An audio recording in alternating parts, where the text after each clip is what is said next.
A former preacher in New Deal has been arrested, accused of sexually abusing a minor for a year, according to court documents.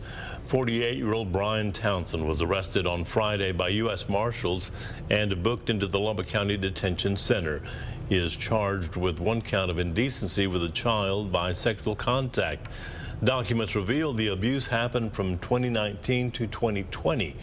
The Lubbock Police Department began investigating Townsend in June of 2022.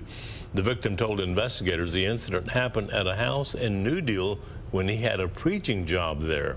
He is held on a $150,000 bond.